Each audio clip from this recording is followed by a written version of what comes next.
Ladies and gentlemen, good afternoon and welcome to the Nighttime News Space Report. My name is Marvin Marshall here. Today we have a very special guest joining the show, Dr. Kjell Lindgren. Kjell was the commander of the SpaceX Dragon Freedom capsule for the Crew-4 mission. He was responsible for all phases of flight, from launch to re-entry.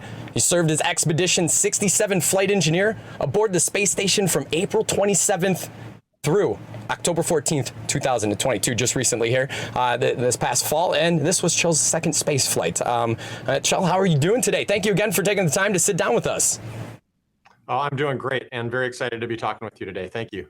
Awesome. It's a pleasure to have you in here. We are very, very happy to have you talking with us today. And now it's been a fun day today, getting to watch Koichi and Nicole, venture out outside of the space station. We were doing that earlier today. And now, we're fortunate enough to be able to sit down with you today. And now I know that you've been fortunate enough to go on some spacewalks in your time in space there. Here we got, with notably Scott Kelly.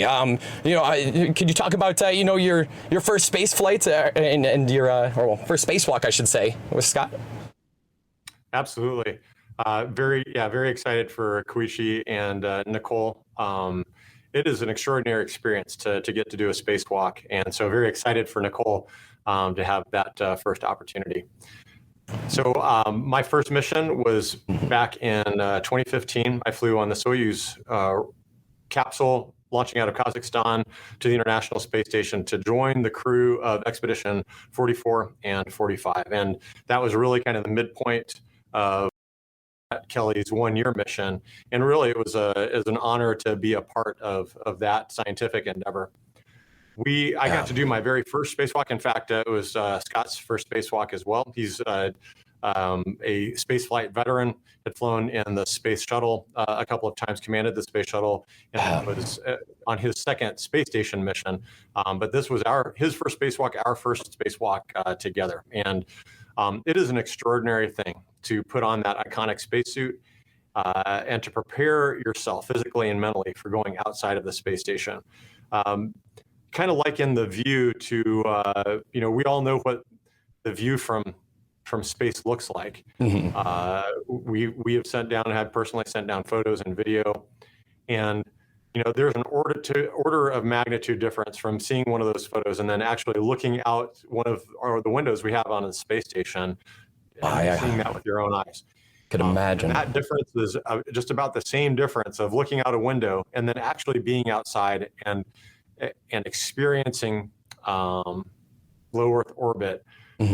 Separated from that just with that visor and being in that spacesuit. Another order of magnitude and difference in experience from being inside the space station and being outside and really having your whole field of view occupied by the Earth below, the cosmos above, and the space station in front of you. And to see this incredible, really miracle of modern engineering in its fullest. And to be moving around the outside of it. So during that first spacewalk, we had a number of activities. My first activity was to install a thermal blanket on the alpha magnetic spectrometer. An amazing piece of hardware seated on the top or the zenith of the space station looking for dark matter. Back in those days, it was having some trouble with its thermal cooling system. And so I was installing essentially a thermal blanket to try and help that. Subsequently, we've had astronauts conduct amazing repairs. The team did an amazing job to actually dive into the hardware and conduct some repairs. But that was really kind of a first band-aid step. And then Scott and I went on to install cables and to do some work on the robotic arm. For myself, I installed some of the power and data cables that led to PMA3, the docking port that we have sitting on the top or the zenith of Node 2. And that's actually the docking port that our SpaceX Crew Dragon docked to. Oh, wow. I got to do some of the work that actually helped prepare for our docking. That is awesome. In the future, which is pretty cool. It's so cool. Extraordinary experience to put that suit on. It is probably one of the most mentally and physically challenging things that I've ever done in my life. I could imagine. Gratifying to go outside and to do that safely and successfully. Wow, that is absolutely amazing. Now, you were aboard the space station. We got a picture of here of you with your crew inside of the Soyuz. I believe this was when you guys were getting ready to come home. Here's a picture of you guys, undocking from the space station. What an incredible journey that must have been to get up there for the first time. And then here you are coming home. I'm sure that cold weather was just a shock. When you got down there. I noticed in one of the videos you could see the your breath while you were still sitting on the bus. Actually, it looked very cold down there. Well, we landed at night, which was a first for the space station program. Oh wow! Landing at night, and in the middle of a blizzard. So, no. I was our recovery forces are incredibly experienced, and they're professionals and most certainly through retrieving us during this time. That cold air. It was tough. I know it was very tough on the recovery forces being out. Oh wow, yeah. Cold weather. But for me, it felt great. We were cooped up in that capsule. We had just plummeted through the atmosphere around it. Felt great.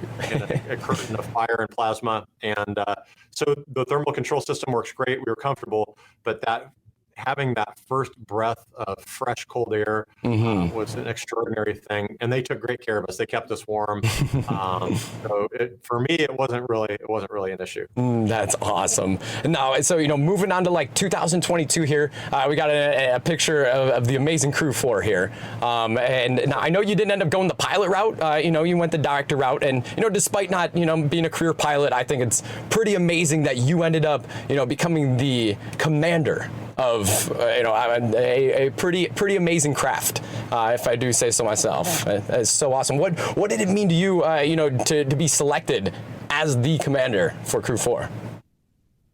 Well, you're right. I don't have kind of a professional aviation background, and so to have this opportunity to command a mission, to command this vehicle was really extraordinary, and I'm very, very grateful for that opportunity. Getting to be the commander, that's a weighty responsibility. I'm responsible for our crew and the safety of our crew and the success of our mission over, as you described, all of the phases of flight from launch to reentry.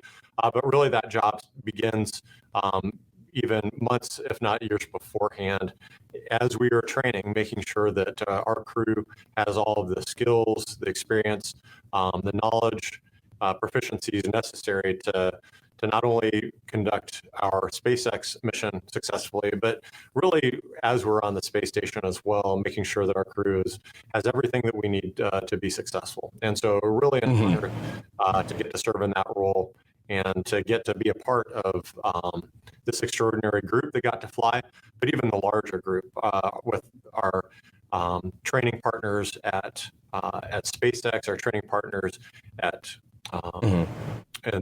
here at NASA Johnson Space Center and all over the world, as well as the folks responsible for operations, for preparing the vehicle, getting it ready to fly. It's amazing to be a part of that team. Yeah, I could imagine that is so awesome. We were pleasured to watch the Crew-4 launch here. It's I was lucky enough to be able to head down to the Cape there and watch Crew-5 lift off. So just to be on the outside of that rocket and experience that, I can only imagine what that was like. As you flew up there, with that much power underneath you. What is there anything here on Earth that's kind of like relatable in G-force? Because I know different axes of G-force there. What would you relate it most closely to? Boy, it's really hard to describe, especially towards the end when we're experiencing 4.5 Gs, and those G-forces go from chest to back. Okay. And so it feels like an elephant is sitting on your chest, and the best that I can describe is if you've been on in a car that is accelerating really fast, or when you're on a plane and it's getting ready for takeoff, you're starting to be pushed back into your seat. You feel kind of these initial accelerations that we feel as the rocket is taking off. but that constant, consistent buildup of G-forces as the vehicle continues to accelerate, and as accelerating, it's getting faster, Wow. faster. Those G-forces, it's hard to really to compare that to anything that we get to experience here on the ground. It's an amazing, the spacecraft, the booster, the Falcon 9 booster was an amazing ride. The Dragon, getting to live and sleep and work in the Dragon for the 17 hours that took us to get to the space station was really a remarkable experience as well. Getting to be with this crew of four and in that small space for a little under a day as we were traveling to the space station was just a really cool experience. Yeah, I could imagine that. That is so awesome. And now, you know, you lift off here on a Falcon 9 up to the space station. Moving forward, you know, I want to ask you about this picture. I know I get this question a lot here. You know, what is you know, the sleeping like up there? How did you adjust to sleeping when you first got to the space station?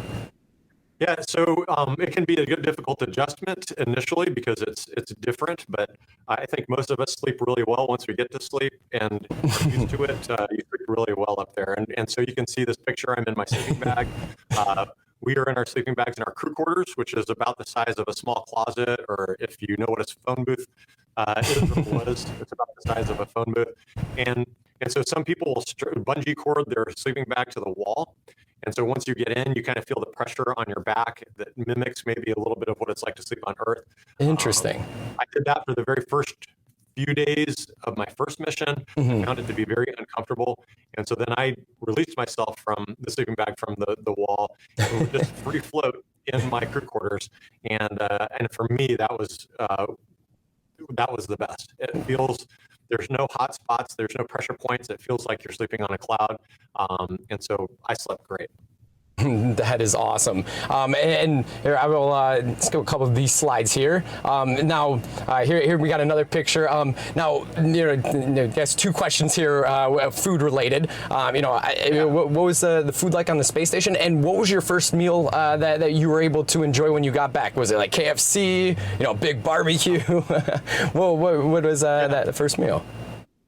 So the food, we have a space food lab here at Johnson Space Center, and it's an amazing team that works really hard to provide a variety of food that is both tasty and good for, you know, from a nutritional perspective. And you can see there that, so one, we don't really have bread products up there because they tend to crumb and become debris floating around. So I would say that most of us eat just about every meal with a tortilla. I became, I think, famous or notorious among our crew that just about every meal I had a very specific way of making kind of these sandwiches or food tacos, and usually it was rice and then some kind of a meat. I was particularly ambitious in this particular case. I made a triple decker instead of a double decker. And so one of my crewmates and good friends, Bob Hines, or his call sign is Farmer, he was there with me and just, I think, there for the spectacle and really interested in seeing how I was going to actually eat this thing. I think there was a picture of me eating it too. He says that I dislocated my jaw like a snake to be able to fit it in there. But that's great. Really, the food provides an awesome opportunity, of course, not just for nutrition, but a time to just gather around the table and celebrate, commiserate, to share our experiences up there. On returning home, you know, I think that one of the things that we do on space, and it's one of the things that I tended to do during survival trainings or when the food is sparse, is we were making a list up there of all the food that we wanted to eat at home when we got back, all the restaurants that we were going to go to when we got back, and so we had a lot of fun with that. It turns out when I had this long list. I ate what was available, and so if somebody handed me an orange within maybe 30 minutes of getting back, and I was still in my spacesuit. I didn't really know what to do with it at that point, but eventually got around to eating it, and it was spectacular. And I think where we were doing our science data collection, there were some chips, and so I had some of those, and those were good because they were crunchy and salty, and that's something we don't get a lot of when when we're on the space station. Yeah, those are very crummy. Yeah, that is awesome. Right. Well, now, so you come home, absolute beautiful landing, recovery crews right next to you and everything, wrapping up the Crew-4 mission. And now, looking, forward, I know you're, all our astronauts right now, are looking ahead to the Artemis missions after that beautiful SLS launch. And now, we've been following this, testing very closely with Starship and everything, which will, land humans back on the surface of the moon. How excited are you for the future Artemis missions with the possibility that, you possibly could be aboard this Starship one day landing on the lunar surface? For me, the fact that we have our sights set on the moon, and that as an agency, as a nation, as an international partnership, that we are returning to the moon, that is the most exciting thing. It's a privilege to be in the office and serving as an astronaut. The possibility of being a part of that crew is, I think, very interesting and intriguing. But I think the most important thing is that that we are undertaking this challenge and making really important steps towards that challenge. Meanwhile, we have the space station is continuing to fly. We're going to be sending crews, continually sending crews to the station, partnering with like SpaceX.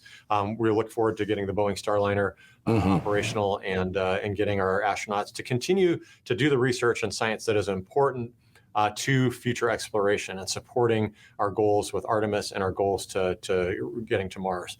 But Artemis, watching Artemis, getting to see that, I didn't see it personally, I watched it on video, to see that successful launch and to see that team successfully navigate all of its mission objectives and the amazing views that we got back from that vehicle with both the moon and Earth and the viewfinder was absolutely stunning. And so we are very excited that we're making progress towards Artemis 2, to getting a crew onto that vehicle and doing a lunar orbit, continuing to test out the booster and the Orion spacecraft to make sure that it is ultimately ready for Artemis 3, and meeting up with the landing spacecraft and taking our astronauts back down to the lunar surface. I think we are all inspired by the views of our Apollo astronauts working on the lunar surface. And boy, it's super exciting to think about my friends and colleagues, to think about this agency and the international partnership that is going to return to the moon. And we're going to get those same views and better views. I think our video capabilities and transmission capacity and capabilities these days, to watch our team on the lunar surface doing work, and what the future holds beyond that is really, really exciting. Ooh, I could not be more excited. Well, thank you guys again for giving me a couple extra minutes here. I could not be more honored to sit down with you today. Your work inspires me so much. So some people's heroes, like we say, are actors, athletes, musicians. But in my eyes, as I say, you guys are truly the real heroes out here, advancing humanity, paving a way for the future. Ladies and gentlemen, aliens and all species out there, SpaceX Commander Dr. Kjell Lindgren, thank you again. If there's ever anything you guys need, feel free to reach out to the Nighttime News Space Report. We're always here for you guys. Thank you again. You have a great day. Appreciate it so much. Thank you. Bye, Kjell.